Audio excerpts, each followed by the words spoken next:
Good evening.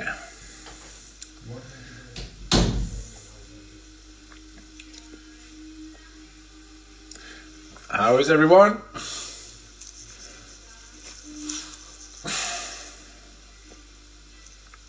No.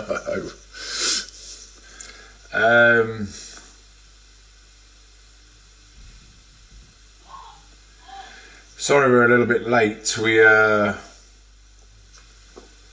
I was just commenting on a post on Clay Target banging UK. There's an idiot in Ireland trying to raffle off a pair of peelers for 885. So 59 tickets for 15 quid each.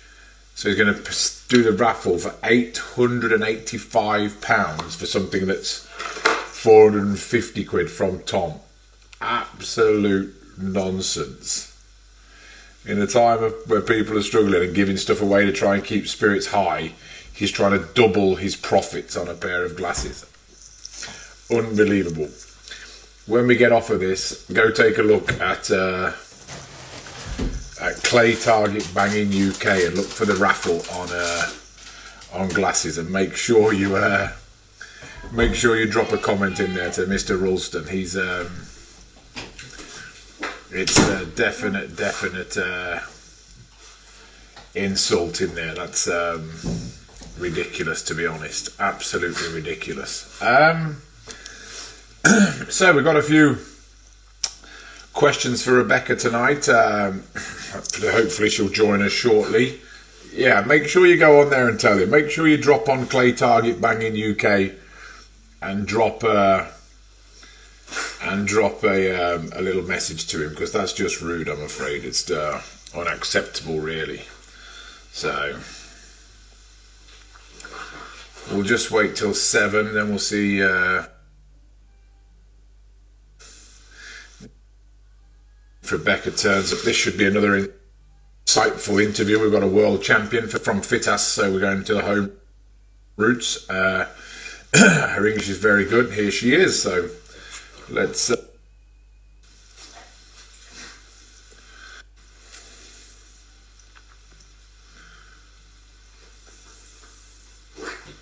COVID stop. Hi there. Hi Rebecka, how are you? I'm good. Been shooting. Yeah, well, nobody over here has. Yeah, I know. I'm sorry for that. You're allowed. You go back shooting over there. Yeah. Yeah, we haven't had any ban. Not from work, not from shooting. So I'm lucky enough to be practicing all this time. But yeah, I feel sorry for you. Yeah, no one over here. I think a few shooting grounds tried to open, but they changed their mind today with the announcement from the CPSA. So, but hey, we'll get into that shortly. So let's just let people know who you are. So this is you tell them your first, second name, so I don't get it wrong. My name is Rebecka Berqvist. Berqvist in Swedish, but yeah, Berqvist is fine in English. So I've known Rebecka for many years. She's been Ladies World FITASC champion. She's been silver medal twice at the World Championship. She's been Swedish champion 15 times. So she knows her way around a shotgun. So hopefully I've got a lot of questions for you here, Rebecka. There'll be a lot come from the audience, and hopefully we can pick apart your career, and there'll be some bits and bobs that people can learn, if that's okay with you. I think that will be fine. So let's start at the very beginning. How did you start shooting? What took you to pigeon shooting? To start with, I grew up with my father as a hunter, and he took me out hunting since I was like 3 months old or something. So I've been with him all his time, and he's always been very the importance of practicing before hunting. So He's been shooting like skeet and trap and all those disciplines. So when I took my hunting exam when I was like 14 years old, I decided that as a girl, you get a lot of people watching you and have expectations on you and all that thing. So I decided, okay, I have to be good at this and at least be better than my father. So that was where it took off. And then I shot my first Swedish championship on my 15th birthday. And then I decided, okay, this is what I want to do. And I want to become the best in the world. I remember having that conversation with you years and years ago when I set a tournament at the farm near Marcus. I think Anders Borg won the shoot. And it was Nordic. Yeah. Yeah, and you were saying then, look, I want to be the best at this. I want to be the best in the world at this. And 2016, your dream came true. Yeah, 2 weeks before my 25th birthday. I'm going to say, so you definitely weren't 15, I remember. 25. So, how did that feel when you tick that box, when you can stand on the top of that podium and say, you know what, I'm the best in the world? Like, I think it took me a year until Hungary 2017 to realize that I was on top. Actually. The feeling is, I mean, I think everyone should get that feeling once in their life. It's something special to be on top and to hear the anthem of the national anthem. It was a very, very special shoot for me, Italy. But I would like to do that again, but to have the shoot more under control during the whole shoot. Now I was like waiting for the scores to come in. I laid by the pool and okay, maybe I get a medal. And then we came back to the shoot and I was like prepared for a shoot off. And then Ina was out shooting her last peg. And I was like, okay, I'm not going to go there. I don't want to distract her. I knew she would, either she'll do it or she'll not. So I just went away. And then I got a text from Marcus and he said, you won, you've just become world champion. And that was, special. So on one of my questions I've got wrote down here is the road to becoming world champion.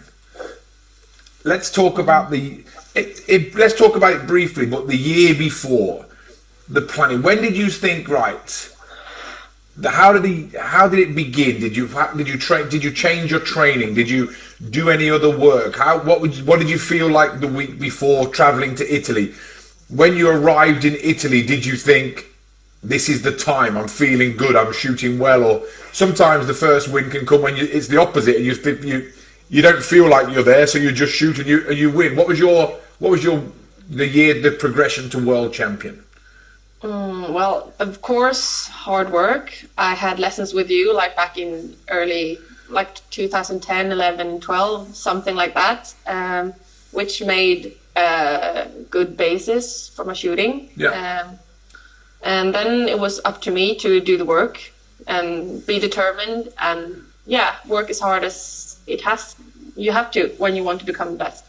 But 2016 was, I think, a good year for me. I decided to stop work and go back to school and educate myself. And the week before we shot the Swedish championship in compact. And I had the Swedish television following me around that shoot. And I remember people were like, okay, focus on your thing. You shouldn't have the media behind you when you shoot. And I was like, but they've asked me and I've agreed to that. And if you want to raise your profile, you've got to learn to do it. You've got to learn to put up to that. And I remember they had this on the Swedish television on the news. And they asked me, what are your expectations of Italy? Will you get a medal? And I was like, well, I won't be on my own shooting the competition. There's going to be some competition there. No, but I also said I have a dream, and that is to become a world champion. And I said that, 7 days before I became world champion in television. So that, I guess, I made up my mind then. Yeah, I said it. To say that in the media, you believe in it, aren't you? If you put that into the open, then you've got a true feeling that you know what, if I'm going to say this to my nation, I've got to back it up. I've got to be able to go out there and deliver on this, because we all know what the media's like, especially in England. They'll say, he said he was going to do it, or she said she was going to do it and she didn't do it. Yeah. So when you arrived in Italy, it was a very difficult shoot. What time did you shoot on the bad weather day? I shot in the afternoon or in the middle of the day. So you didn't get all of it, but you got some of the bad weather. Yeah, and it was horrific in the morning. I was on at 8 a.m. Yeah. I got all of it. Not fun. No. But that sort of says that everything sort of fell into place for you to become world champion. What you had to do was break the targets and walk through the door. Yeah. So and I thought I was. No, sorry. No, you carry on. Well, it was also difficult because after the 100 or the 4 first layouts, I knew I had done a good score. As you know, if you shoot at 85 something on a world championship, you do good. Yeah, you're in the game. And then I know people send you texts like on Facebook, and they start to come like. Well shot. They don't want to, they don't want to distract you. They just want to be cheerful. But for me, it was like I can't have this. So I rang my dad and I was like, "What should I do? I can't just put a note on Facebook because I didn't read the scores." But I knew I had something good going. Yeah, you were happy with what you were doing. And how should I handle this from where I was? And then I just told one of my friends, Fredrik Monström, and his father, that I don't want anyone to send me texts during the shoot. And he got so much shit. I knew that. So I just had to put a excuse post after. It's like, I told him not to. To put something out so I could. But it's good to have friends like that. It's good to have friends that have got your back in those situations. I checked 2016 today. I do my research and I noticed that the European Championships that year you didn't shoot those. No, I haven't shot a European since I think 2015 or something. Yeah, I looked back through the results today and I wondered if it was a good year throughout, but I noticed you didn't shoot that. So then we get there. We get to Italy. Where were you in the ladies after day 3? Do you know now? I know you didn't know at the time, but do you know now if you had a lead or? No, I'm not sure, but I think I was like top 3 maybe, something like that. So there was definitely pressure on your shoulders. Yeah. So the way I describe the World FITASC to people is day 1, everyone's in the mix. Yeah. Day 2, everyone's in the mix. Day 3 is moving day. Day 3 is where you thin the crowd, and day 4 is where you win it. You just need to be in a position. So, did you sleep well on the Saturday night? No, I had. That's also a story. No, I had to listen on podcasts. There's I think she was. What is it called when you hurdles? 100-meter hurdles. Woman. And she had been interviewed, and they made a documentary from her. And she fell when she ran the final in 2012, was it? Or that was the London Olympics. Olympics. And I remember how hard she worked, and she had injuries, and that she just wanted it. So I listened to her, and I was like, okay, well, if she could work for 8 years for a dream, I can work one day. My dream. No, that's a good way of looking at it. When you got to the range in the morning, you got your bag together and off you went to your first layout. It feels different, doesn't it? It feels different. They look different. They look small and they look hard. And, What did you shoot? What did you shoot on your first layout? I think I did an average 21 or 22, something maybe 20. I think I shot a 42 on that day. I'm not sure. But it was a hard shoot, so 20 is right in the mix. You got the number that you wanted to settle down and ease the nerves. Well, I'm happy with the 20. Then I've done okay. Yeah, you're in the game. So, as we know, the rest is history. That's going through my questions. I write them down as I go throughout the day. It's not always in order. So that's great. But since then, and up until then, Ina Alexandrova from Russia, you two you're like the gladiators of the lady world at the moment. You've just gone head to head. I know you're good friends as well. You shoot the same gun, and that's what the next question is. Tell us about your equipment, Rebecka. What equipment do you use? I shoot a Krieghoff K80 Sporting. So you shoot the heavier version? Yep. What I barrels? stick to it. What barrels are on that? 30-inch. 30-inch. Okay. Yeah. And I've had that for almost 10 years now. Yeah. I've been with them a long time. Yeah. I'm thinking of getting another, and I've been thinking about a parkour for 5 years something, but I think I will get another sporting. Yeah, I think I'm very happy. No. What cartridge do you use? I shoot. Well, they have made a rebranding at the guitar that I've been shooting for like 10 years as well. But this year they have rebranded, so all cartridges in Sweden are made by Norma Ammunition. Okay. Like all the hunting things and rifles, and so I shoot a 24-gram steel cartridge. Yeah, we want to get it. That's where we're going to go now. Yeah. So everybody over here is worried about shooting steel. Yeah. You've shot it for as long as I can remember. It's always been steel, hasn't it? I don't think. Yeah, it has. A couple of questions for you on that. Do you feel that having to shoot steel at home in training all the time has held you back at all when you go to the World Championships and you're shooting lead? Do you feel it has any effect or any changes to your performance? No, I think more of the opposite way, since I get more benefits by using lead. Yeah. I get an extra level of shooting, and I can calm down a lot when I shoot lead. So but I've also been shooting a lot of lead. Yeah. So I've just made my own. Okay, I could shoot the World FITASC with steel cartridge. Most targets, I would say they would break, and they would break perfect with the steel cartridge. Yeah. But lead is of course beneficial. I'd say. On the longer ones. But that's where you how many shells do you shoot a year? Around 10,000, I think. It has been a little less than I used to do, because I do the hunting season half of the year, and then I go shooting.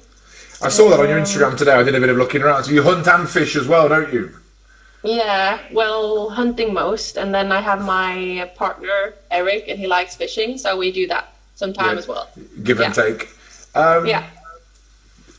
With the hunting, is that like a passion, or is it just a break from competitive clays and competitive shooting, or do you equally enjoy both? I'd say I nowadays equally enjoy both. Hunting was the reason why I started shooting, because I thought I would become a better hunter when I could shoot, of course. But then something happened when I got my own dogs, and now the hunting is like equal to the shooting. Yeah, I'd say.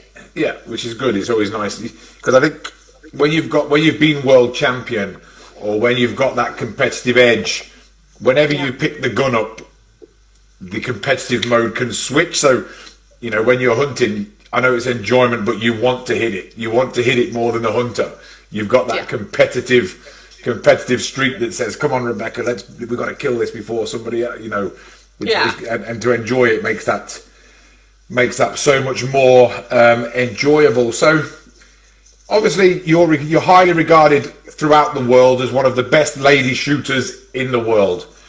What stops ladies winning men's shoots? I think at the moment I think it's a manage of numbers. If we would be as many women as there are men, we would be as good as the men, I'd say. Yeah. I mean, we are less women, so like one woman out of 100 could be top 15 on a world championship. So I think it's just mathematics, to be honest. You just think it's simple numbers. If there was more women, there'd be more women winning shoots. Yeah, we would get more competitive. Yeah, I think that would make a difference. Certainly make a difference, yeah. And I think now, as it is a mental game, I want to be on top of the world championship podium with the men as well, but I can also see why I am not at the moment. Yeah. No, it's just this. Yeah. There's not really any physical reasons or anything like that that they can't be, but the numbers thing would make a huge difference, as you say. If there was 2,000 entries, 1,000 of them are women and 1,000 of them are men, it's going to balance out a little bit differently. Yeah. There's a couple of questions. yeah, that's the reason. A couple of questions here. What dogs do you have and what do you hunt? Okay, well, I hunt like everything from a hare to moose, birds as well, but mostly I'd say deer. And I have small Münsterländer, kleine Münsterländer in German. And they are all-round hunting dogs, so they point for birds, they point for wild boars that's like trying to disappear. Well, wait, when they are not, and also fallow deers. But they are also barking on running animals, so they are an all-round. One thing I learned quickly in Sweden is you lot hunt anything that moves. If it's not bolted down, you lot will shoot it. And one thing I admired when I was over there teaching, the commitment to shooting is fantastic. You guys will shoot in some horrific weathers. Yep, we are. You'll go out there and it's like, no way are we. Yep, let's just put some coats on and off we go. This is interesting. When you shoot, is your Krieghoff multi-choke? Yep. Do you shoot the same choke for lead and steel? No, I don't. So talk us through. Well, I used to do that, shoot the same because of the simplicity. Yeah. But then we went to Dubai, and I had the first practice day and nothing worked, so I just switched the chokes. So I usually shoot quarter half in my Krieghoff. But then I switched to 1/2 and 3/4. Okay. Because I don't know, I have to do something. Yeah, and they were a long way away. And then I changed that. And there are reasons like lead bullets and all that thing. Yeah. So, and it worked. And all of a sudden I started to hit. And since then I always switch when I shoot lead. So you shoot quarter half for steel and 1/2 3/4 for lead. Okay, perfect. For lead. Excellent. Yeah.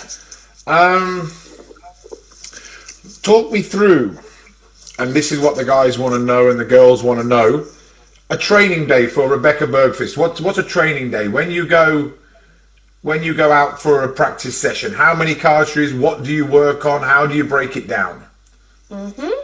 Yeah, well, I have one plan that I try to work a lot on, like early in the year. Yeah. And that is to first 25, 50 shells in my pockets, just go out and shoot like however I want to. Yep. Just get the kills, get the feeling. And then I have a break, depending on the weather, but just have a break, a coffee or something, and then I head out and I try to be like competitive mind. Sometimes I bring a scorecard. You switch it up, yeah. Yeah. So then I decide more, these are the targets that I want to shoot, and that's the score I want to get. So maybe a 25. You're trying to pressurize yourself a little bit into almost making mistakes or being perfect. Yeah. So that's second part of the practice, and then I continue afterwards, after the break, after analyzing how I did, and then I try to focus on where can I get the hits, depending on if it's a sim pair, if it's just trying to find the hits on different places and positions. Yeah. But it's interesting to become a champion. You've got to have that mindset. You've got to go out there and say, right, today I've got to do this, and I'm not leaving here until I get out of this session what I actually want to get out of it. So, building up to that FITASC World Championships, when you became world champion, you were always knocking on the door. Everyone knew who you were. Everyone knew you were coming. Did you change anything that made you world champion? Did you work harder? Did you change something about your shooting? Did you change your mental preparation? No, I didn't change much. I think I built my shooting together with you back in 2010 something, and then the technical part I had, and then I just got to work on it. I've been in England a lot of times for practicing and to get the practice in early in the year.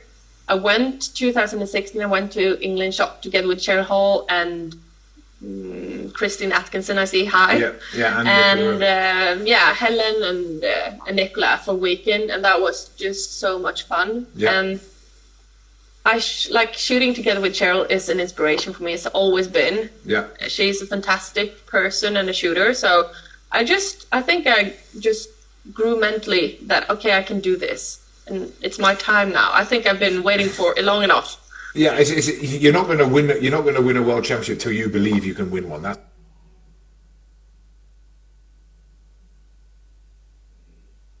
That's for sure.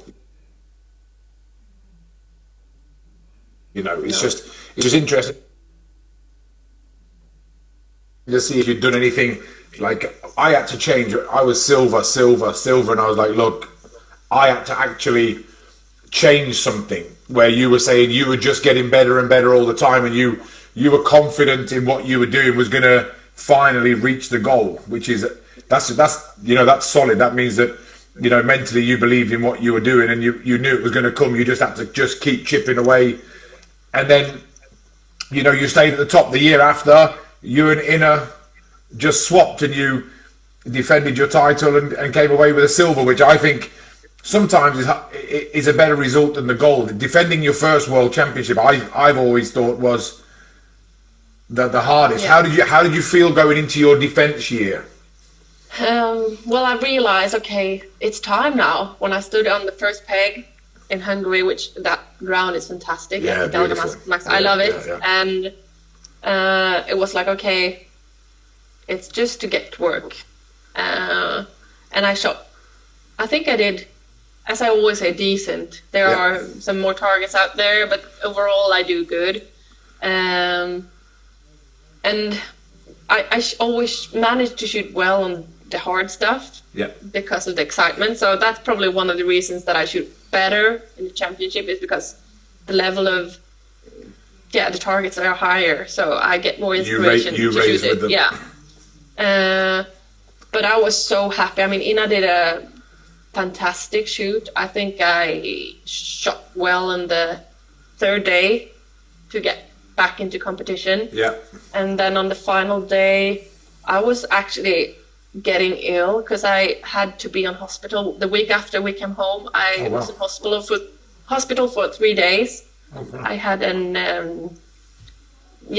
something in my body that didn't work. Had to go. So I wasn't feeling well on Sunday night, but back then I didn't think about it. But that shoot is, I think, more important for myself than the World Championship in Italy. That's what I just said. I think the defense year, you know, I've seen people defend their World Championship and open up with 11s and 12s.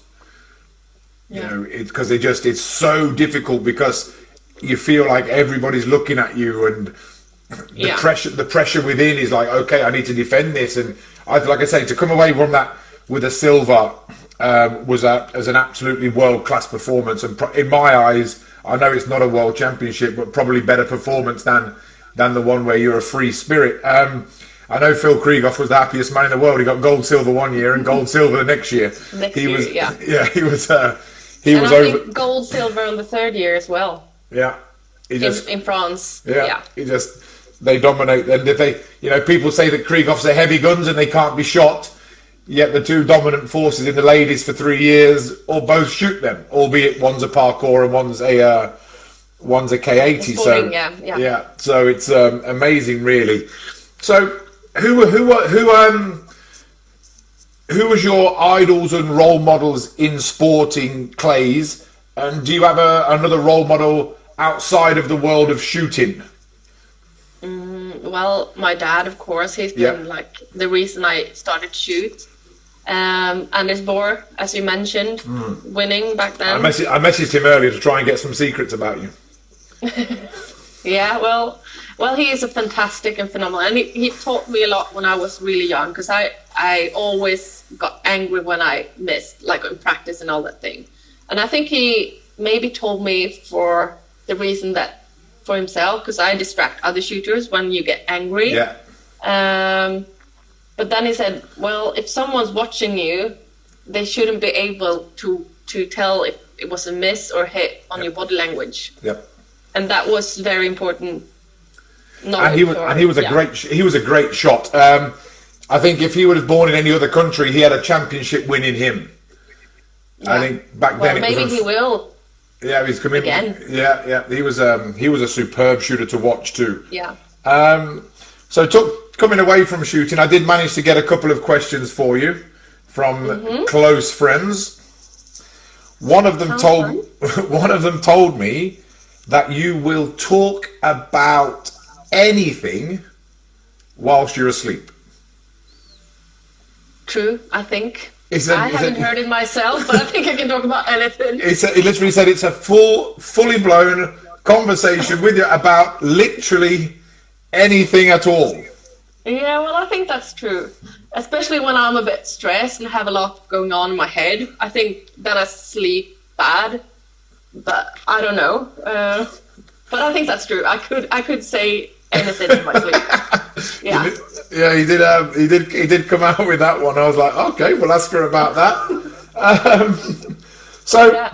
I always ask this question. I'll ask that one in a minute because there he is there. K8 DeMarcus. That was who gave me the little tip. Yeah, well, I think, we've been in many competitions, so he should know. Oh, but again, another great shooter from Sweden. He shot off for a bronze medal at the European FITASC in Cyprus. Another guy that I taught a little bit when I was over there, but another absolutely brilliant shooter, a great shot. So what the question from Dave Hughes is, talk us through how you shoot, Rebecka. What methods do you use? I shoot mainly, I'd say pull away on most things, like somewhere near the targets and get speed and then make move. Out. Yeah, I think that's like my first choice. That'd be your go-to technique. Method. Yeah, and then I have been forced by someone to swing through quartering, going away targets. Yeah. I have worked hard on that. I think all shooters, when they are like early in their shooting career, they get a lot of maintain. It's very easy to get it, yeah. And when you're when you know your own shooting, then it's fine. When you know what you're doing, then you could use the maintain. But as a beginner, you can hit, miss, hit. It's not consistent. So that's something that I probably do, but without, knowing it has a place. But you have to, there are equations like you have to use it. Like you say, you have to know your own shooting to be able to use that method. You've got to have a better understanding of what you're going to do to be able to use it. Great answer. So, same as a question I ask all of the superstars on here. 6-man, I've done it again. 6-person squad. Yeah. You have to be one of them. Who are the other 5 people that you would choose to shoot with? Well, they don't have to be superstars. Like one can be your dad, like you say. There can be anybody you want. But I'd like to shoot in a squad, for a super final, world championship, something. Yeah. And then I would like to be with a big name. It's your question. It's your question.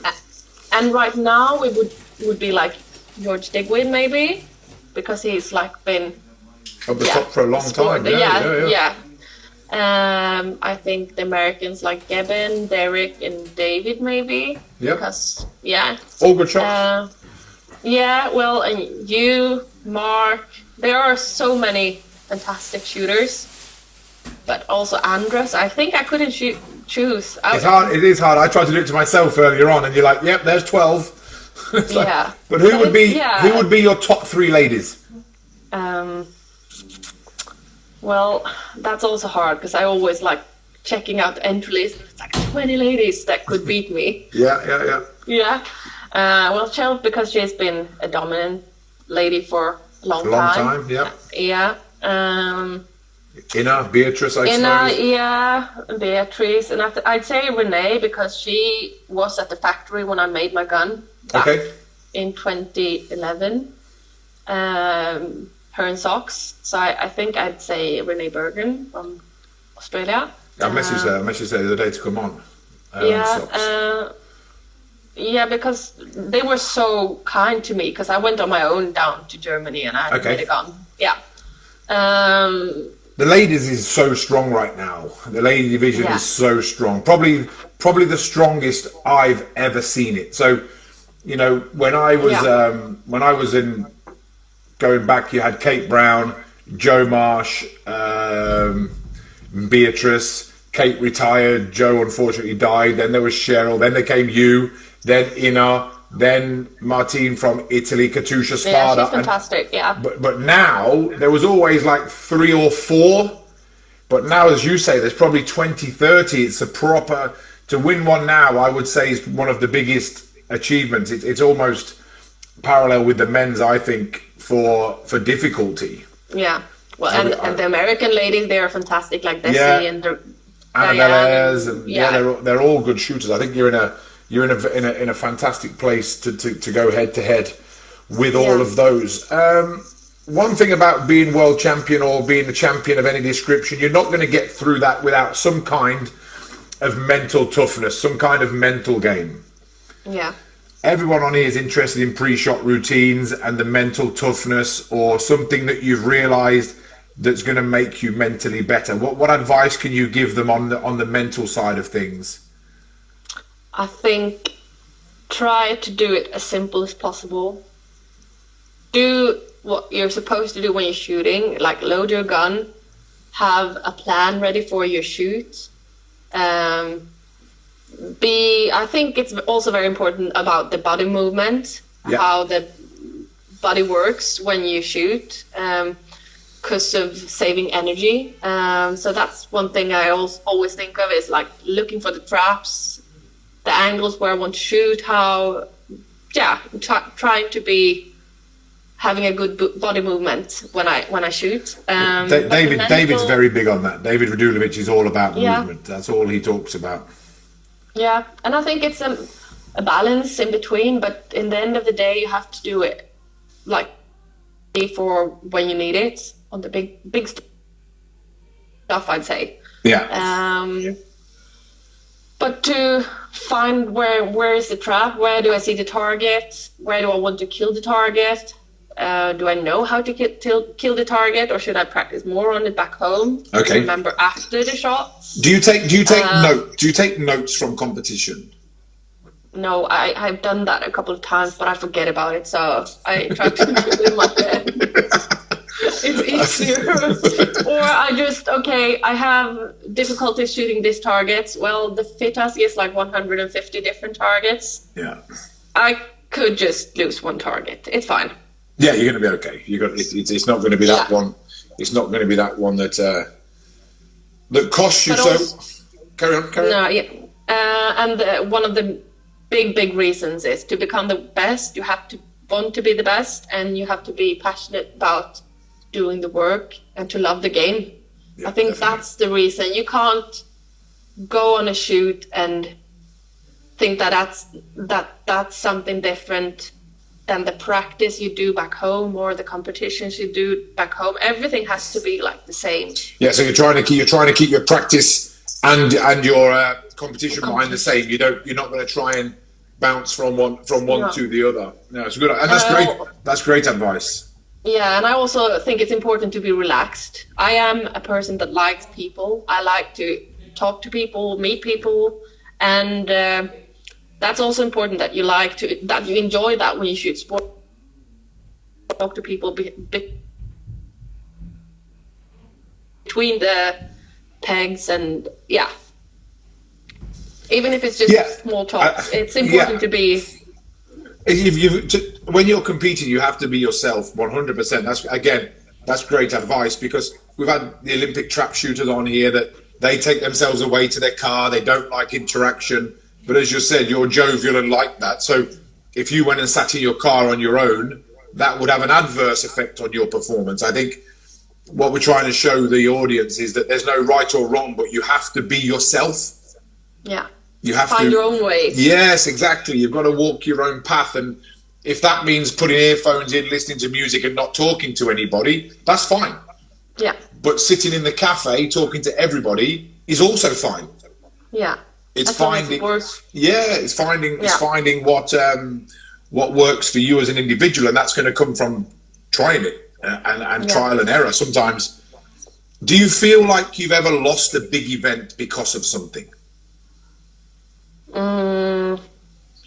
When you got your silvers at the World Championship, was there something that you could put your finger on, or did you just get beat, or did you miss, did you tighten up, or was there something that caused you to get a silver? In France, like the third year on the podium for me, I still didn't look at the scores. I tried to avoid that. I understand that I do good and that I want to be top 5, top 6, something. Of course, I want to be on top, but yeah, it's okay to be top 6 or top 5. Yeah, I think that's what a lot of people misunderstand. If you come in that top 10, you've had hell of a run.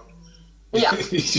So I always try to be okay. It's good, Rebecka, and everything above that is very good. But for the final day, we were in France, and me, Frederick, and Jim were staying together on that shoot as the Swedish shooters. Yeah.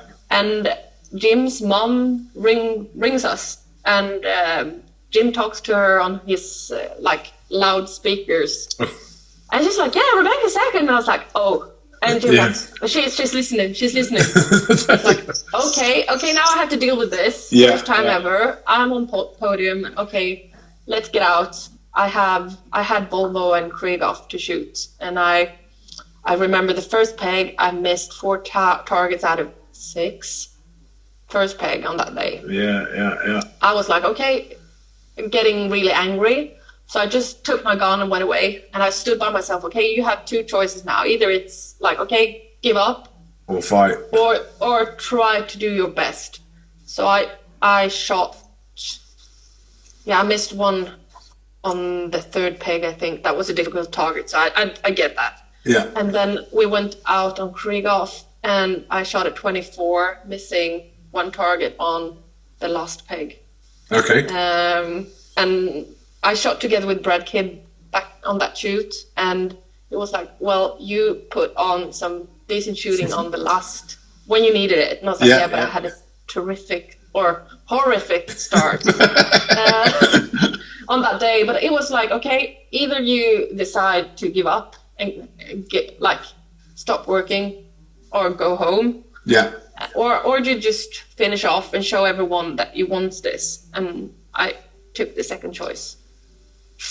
And so, that's something that I'm very proud of. Well, so you probably learned more there than the other 2 shoots. Yeah. You know, that's a huge learning lesson there, because, like you say, it's very easy to just fold, and then you come back and you're like, I could have done it. Yeah. I could have done it. Yeah. Well, and then I was just 1 target away from the gold, or a shoot off with Renee. Yeah. But I just the mental game that day and the work I put in. That's something that I'm very proud of. So you had 3 years of superb records. You're probably the most consistent lady in the world for 3 years. Yeah. You can't. You silver, gold, silver. You can't. It's simple. That's simple. You're the most consistent. A question from Dave: being so successful now, do you feel that there is more pressure on you to perform at big events? Not more than before, because I've always had a pressure on myself that I want to perform and that I want to be good, and that's something that I've had with me since I was a young girl in school or whenever. So you've just turned that around.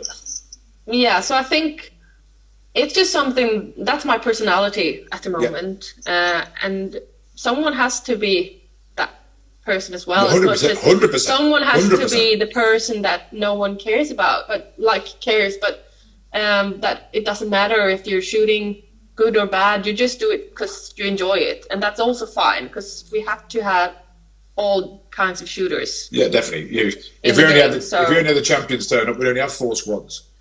We need to, like you say, we need to cater for all levels of shooting. And that's the fun thing about sporting clays, is that you get to meet all kinds of ages, cultures, gender, everything. Yeah.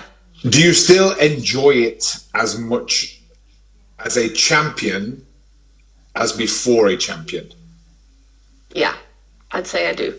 I love the game. Maybe I don't think it's worth going everywhere, and that's something that I decided back in 2015. I don't have to be on all shoots. Yeah, you're just going to It's pick the ones. better for me to be on the one that I want to shoot and do good on those. I think that's also an advice for many shooters, to choose wisely. Pick your events. Yeah. Do the ones that you want to do. Excellent. Look at this, guys. We're all learning something, because there's 4 things here that I think you can all take. Like, you know, pick your events. You've got to enjoy it. Rebecka's really unloading some free information on you guys here. So, what's Rebecka's goals? What's Rebecka's goals for the next 2 years? I hope we will be able to go to Italy end of this year. We'll see. I have my fingers crossed. Yeah. And I still have the flight booked. We'll see. I really hope that we could get something nice out of this. Yeah, I just don't. Horrible time. We will see. I mean, yeah. For you guys, I think it's hard because you haven't been able to do anything for a long time. I think that's what FITASC are looking at, is the fact that a lot of countries have no practice. Yeah. That would it be a fair event that the Italians are now shooting, the Swedish are shooting, and a lot of other shooters in the world are not shooting. So I think they're faced with some tough decisions. I really do. Yeah. I don't understand the way out, really. But what else is in the pipeline? Do you do any lessons or anything? Do you coach over there? That's something that I am thinking of. I will try to get my own business going this summer. After I have a lot of work at where I'm employed at the moment, and I will continue doing that. Yeah. But maybe cut down in time and get some extra time in practicing or teaching. You can certainly tell by your passion and your knowledge. You know, you're passing tips on here that I think would be invaluable to young shooters and older shooters alike. So I definitely think you should look at it, because you're definitely passing on some great answers, and certainly some positive answers for everybody watching. So for that, it's brilliant. Another question from Dave. Dave's learning. When approaching a big event, do you step up the practice or slow it down?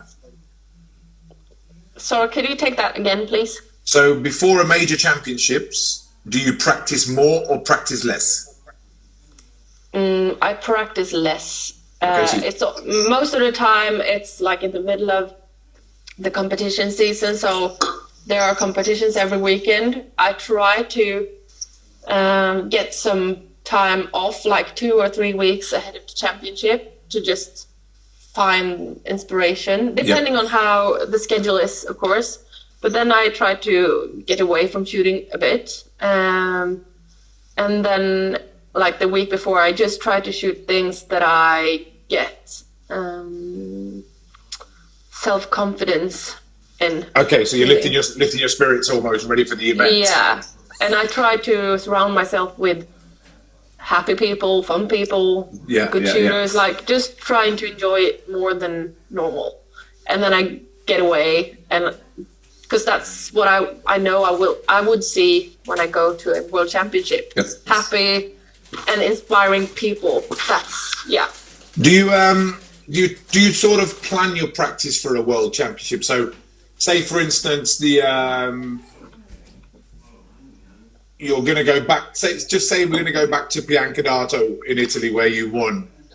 Mm-hmm. We know the targets. We know what we're going to get. Would you practice and start to get the targets in training that you're going to get, or do you I'm just going to practice what I practice, and that will prepare me for any target going?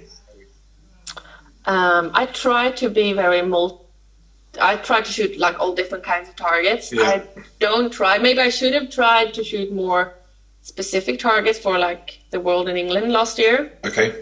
Nobody knew what shit we were going to get there. Yeah, that's all. If you didn't like quartering targets, it was a world event, and it wasn't. It was a world event that they put on. No, I know what you're thinking. I'm of the same. But when you go to a world championship, you have to prepare for everything. And I wasn't prepared for that. Nobody was. 157 going away. Yeah. So, but I could have learned to shoot that on that shoot. Yeah, it was awful. Yeah. Some of the layouts was for fun, but others were not so fun. Very diplomatic. Very diplomatic. Christine's asked you a question. I missed some of the interview. How long has Sweden been able to shoot, or did you stop shooting? For this COVID-19, we haven't had a stop in Sweden. We haven't had a lockdown here. So we've been fine. Yep. We've had restrictions, and we have restrictions, but with like 10 millions of people in the whole country, we are... And you're spread out. Quite safe, I'd say. Well, we have a lot of people that have died and that are sick and everything, which is bad. But for me, it's been like, I go to work every day. I can practice. Normal life. Saturdays and Thursday afternoons, I've been shooting today in snow. It came for some time. But so, I mean, and I think the shooting, that's probably one of the safer places to be on a shooting ground. It's outdoors, and you don't have to be surrounded by many people. So I think it's, I'm very happy and grateful that we've been able to do that. To put some, What does Rebecka do for a day job? Does she find it helps her shooting? Well, it pays my shooting. I work with business administration and economics. So I help small businesses out with their closing and declarations and all that stuff. And it's a good job. I mean, it's a daytime job, and I get my own responsibility. I have my customers and clients. So it's varying. It's not what I want to do all my life. I have the passion here in the shooting world. But it pays for my living, I'd say. Perfect. What is your favorite shooting ground? Ooh, in Sweden, there's an easy one. It's Svegeråsen, where you've been. Yep. Because they have like 50 to 60 machines going all year round. Yeah. Everything is well organized. They have different type of levels of targets. I get my own pegs. Okay, there's a Rebecka peg over there. Someone put us pegs a bit harder than the normal stuff. So once in a while I get my own place to shoot. And in the world, I think I must say Hungary. I think that's beautiful a fantastic place. Yeah. Beautiful place. Yeah. Really is. Because it's got everything, hasn't it? You're shooting over here, and you're in the crop fields. You're shooting over here. You're below your feet. You're shooting here, and it's just a perfect shooting ground. It really is. Yeah, I think Piancaredato also was a fantastic place with a different. Yeah, very different scenery throughout. But that's an hour of talking. All of my questions are crossed out. Is there anything you would like to add? Is there any more questions from anybody there? One question: how do you adapt your shooting in warmer countries? I don't suppose you change anything for that, do you? What did you say now, Ben? How do you find, like, obviously in Sweden you're always cold? Do you prefer when you go and shoot? Do you have to do anything different to shoot in the warmer weathers? No, not much. I think just enjoy it more. I really enjoy it. That's where you want to shoot. You want to have sun. You want to have been able to shoot in a t-shirt and a pair of shorts, and just to, then you need to be careful with like having enough water. Yeah, hydration and stuff. I try to eat a lot of fruit to get a good mixture of energy. Yeah. Salt, and I try to be quite simple with that. I have maybe some Coke Zero with me or something. Just to give you a kick, One last question from Michelle. Do you think women are mentally stronger than men? Be careful here. Sometimes, maybe. I'm not sure. I think it's more of a personality Agreed. thing than a gender thing. 100%. 100%. Yeah, I think I could be having a lot harder mental strength than many other men, but that's just me. I could have been a man as well, and I hope I would have been like the same person in another body. Yeah, makes sense. No, I think that's perfect. I think it's individual, not necessarily gender related. You can have strong men, weak men, strong women, weak women. Yeah, I think it's a great answer. But Rebecka, thank you so much. I know you're an hour in front of us there, but thank you so much for coming on. And like I say, you are now one of the best. You'll be renowned as one of the best ladies in the world. Congratulations on what you've done, but I'm sure we'll be saying congratulations a lot more times. I do think sincerely that we haven't seen the best of you yet. I think you're going to get better and better and better, and there's going to be more medals. And I think, thank you for coming on because, like I say, you're a superstar of the female shooting world. So I appreciate it. Stay safe in these times, and hopefully we'll get to see each other at a competition soon. I hope as well, and I hope you all out there stay safe and healthy. Yeah. All right. Thank you, Rebecka. Thank you. Thank you very much.